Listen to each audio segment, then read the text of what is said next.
Good afternoon, I am Precious Mzeya Sakaleji. Welcome to Camnet TV Midday News. The headlines. A LUSAKA woman becomes destitute for falling pregnant for the third time. Former President ECL challenges HH to do more to unite the nation. Join me with the Midday News in detail after this commercial. Would you like to win some cool cash? Say no more. Stand a chance to win your share of 1 million kwacha. Simply make a transaction from your Zamtel mobile money account and you could be one of weekly winners of up to 10,000 kwacha. Be empowered with Zamtel mobile money. Dial *344# to activate your account. This promotion runs from 28th July to 31st October 2021. Zamtel, your digital lifestyle partner. And now the Midday News in detail. A 24-year-old mother of two identified as Justina Nayame of LUSAKA's garden compound in Kanyama constituency becomes destitute and homeless after being disowned by her mother for failing pregnant 3 times. Nayame, who lives with a disability, tells Camnet News that the father of her children is an irresponsible thug. Meanwhile, the mother to the victim says she cannot afford to keep her daughter and two of her children, aged 3 and the third one yet to come, saying she could no longer take the responsibility. Imagine being chased from the house by your own mother while carrying a 4-month pregnancy. Justina Nayame, 24, and a mother of 2, has been left homeless in Garden House compound. According to her, she has been allegedly disowned by her mother because she has been impregnated again. Her mother, who cannot afford to keep the victim and her children aged 3 and 4, has decided not to shoulder the responsibility any longer. First, but I understand. One number 2, but I understand. One number 3, man, family, combination of quantity. The woman, none of us me manch. The Phoenix in the Cornish to 1 billion, because this is time. Nayame, however, has nowhere to go. The man who impregnated her is unemployed without any economic means to support her and the children. Hence, he surrenders her into the custody of his friends or shelters her in unfinished buildings in LUSAKA.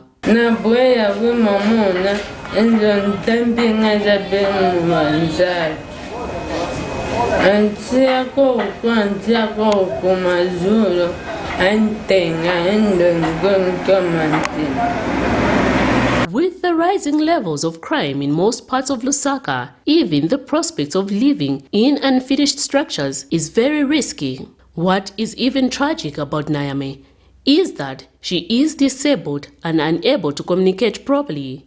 Therefore, people take advantage of her and her plight.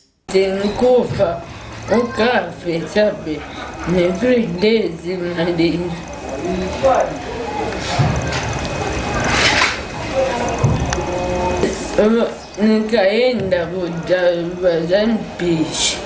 Meanwhile, Concerned Citizen for Justice and Human Rights, the organization presiding over her case, have disclosed that her parent and the man responsible have refused to report themselves. The mother, she has totally refused to come here. And also the parents to the man, also they have totally refused to come here. And also the same guy, he has totally refused to come here. Right now as we are talking to you, he is not available. Appealing to the well-wishers, church mother board, other stakeholders to come on board and rescue the young lady who is in pain as for now, and our condition is not okay. The local economy is very harsh for most Zambians, but for persons like Nayame and her children without an education and support, the future is very bleak. Sing a baby school.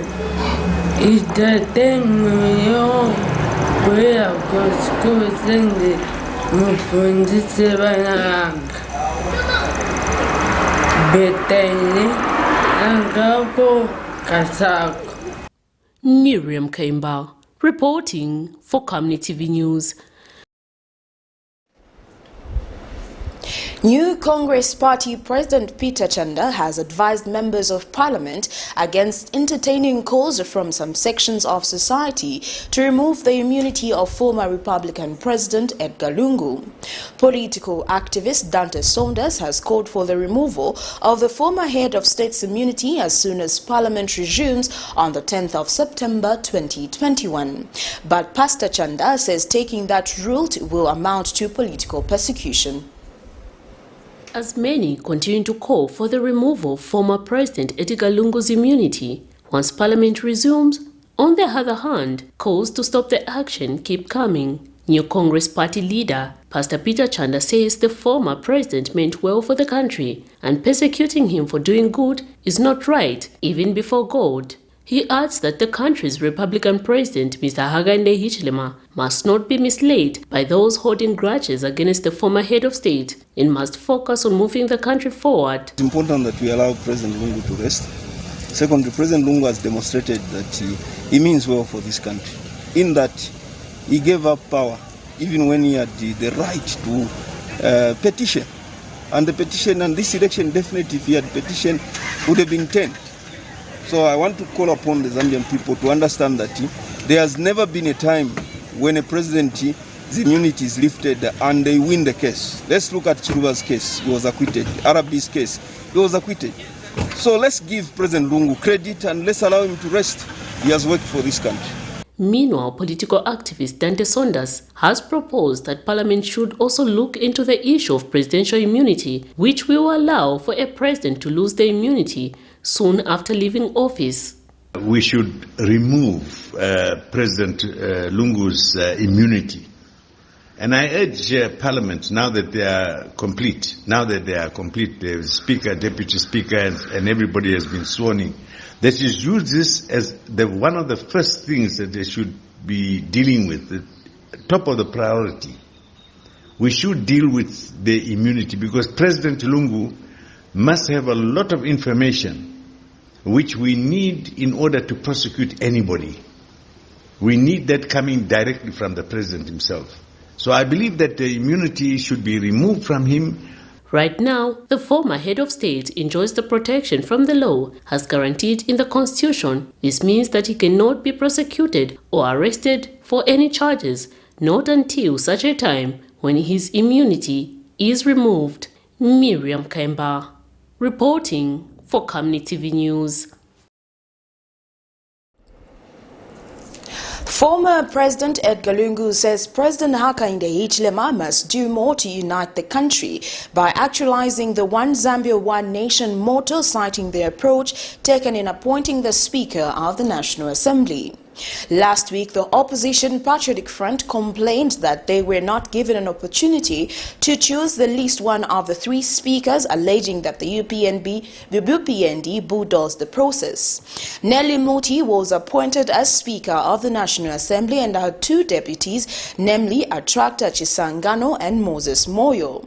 Dr. Lungu is, however, impressed that women took up the mantle of leadership, urging others to stop hiding and come out in the open in order to be recognized.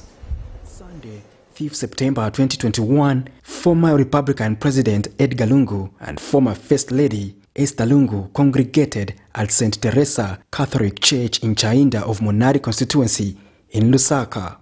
Dr. Lungu shared his view on the appointment of Nelly Muti as the country's first female Speaker of the National Assembly. He, however, noted the need for more women to stop hiding in order to be recognized for leadership positions. That all those women with quality should not hide behind, let them come to the fore so that they are recognized and given places where they will be able to participate in developing this country. Congratulations to Madam Nelly Muti, and let her be a model for others so that they can also come out of the hiding, so to say, and participate in development of this country.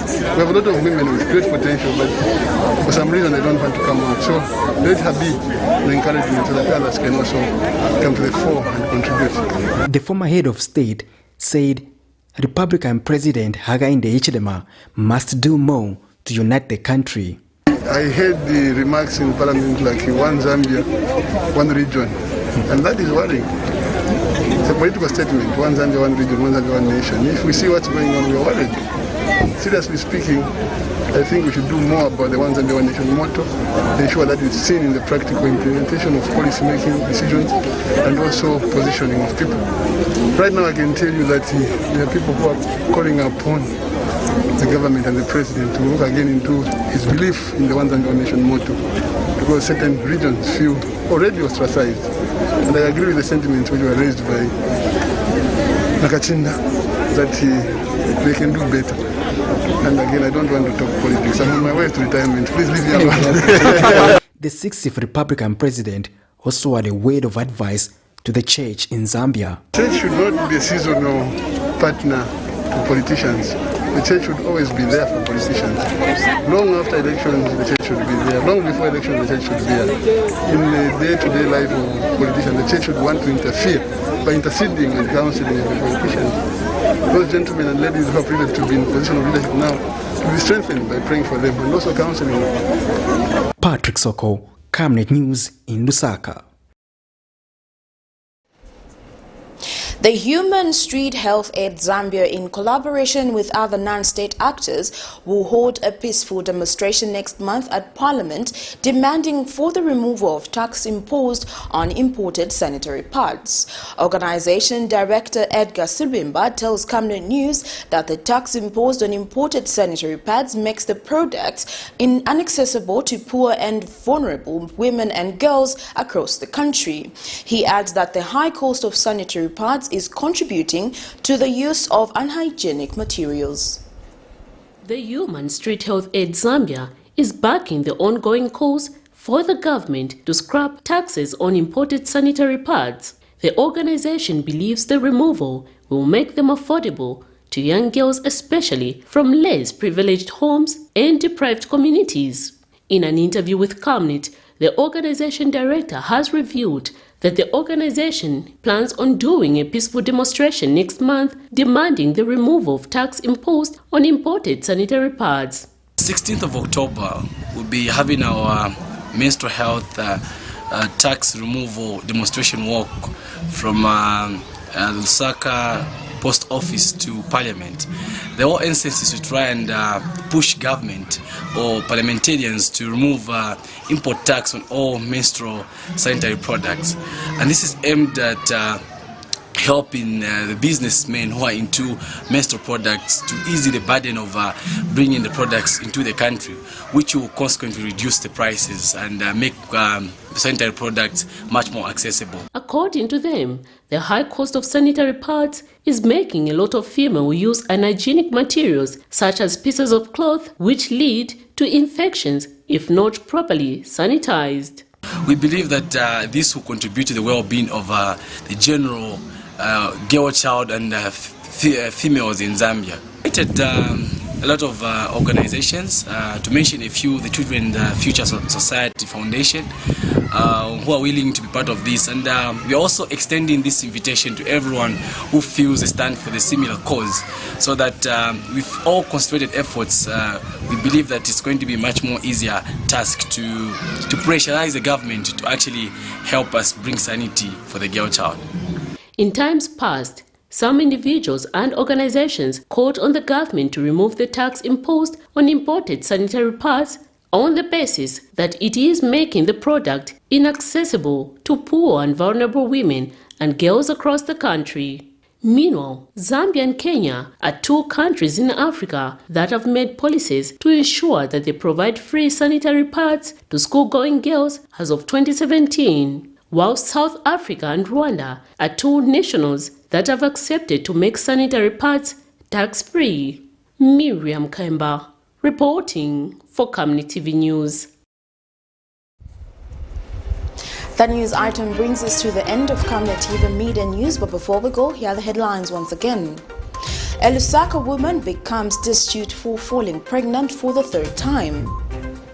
Former President ECL challenges HH to do more to unite the nation. Thank you for joining me. I am Precious Mzea Sakaleji. Remember to always wear your mask, avoid crowded places, wash your hands for at least 20 seconds or use alcohol-based hand sanitizer. Stay safe and good afternoon.